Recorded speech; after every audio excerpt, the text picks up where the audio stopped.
Larry, the work engine. One evening, Amber was headed home from a day's work when she was stopped at Larry's junction. "What's wrong?" asked Amber's driver. "Larry has run out of water just over the hill. Could you please assist him?" "Sure," replied Amber. Amber switched over to the branch line and made her way to where Larry was and coupled up. "Thank you, Amber," smiled Larry. "I ran late and I didn't have time to get water, and the water tower I just passed wasn't working." "Don't worry about it," Amber replied.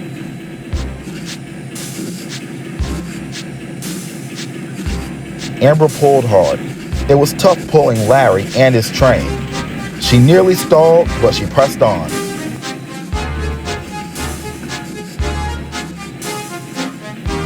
As they reached the top, she coughed, spluttered, and stopped. "Are you all right?" Larry asked with concern. "No," she groaned. "Something's wrong with my engine." Using the weight of the train, they were able to coast down the hill to the junction. Once Larry got his tender filled with water, he took her to the shops. "I'm so sorry, Amber," Larry said when they arrived at the shops. "It's all right," Amber sighed. "It most certainly isn't," said a voice.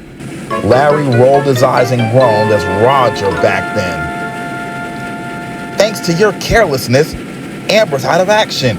Titan and I are both busy tomorrow. That leaves no one to do the ditching." "I can do it," Larry snapped. "Are you sure, Larry?" Amber asked. "Sure, I'm sure," answered Larry. "We just need Miss Caldwell to agree." Miss Caldwell indeed did agree, and early the next morning, Larry went to the maintenance yard to collect Jordan.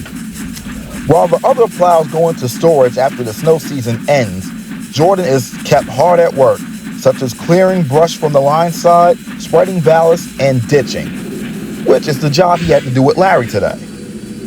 Larry backed into the yard and coupled up to Jordan. "Good morning, Jordan," Larry said cheerfully. "I'm filling in for Amber today." "That's a relief," approved Jordan. "This ditching needs to be done." Soon they were out on the main line headed to the work site. Larry enjoyed work trains. He didn't have to deal with loud passengers or silly freight cars.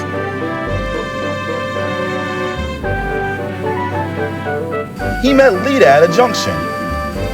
"Hello, Larry," she greeted cheerfully. "I see you're on maintenance trains. It shows how capable you are. Running a branch line and doing this kind of work. It keeps a railway running." "Why, thank you," Larry smiled and steamed away. Unfortunately, Lita's compliment went right to Larry's smoke box and made him way too excited.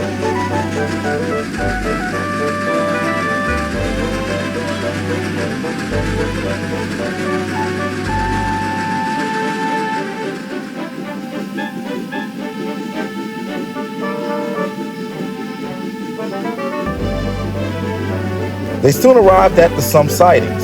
Larry would have to use the signs to put Jordan in front so he could push him along.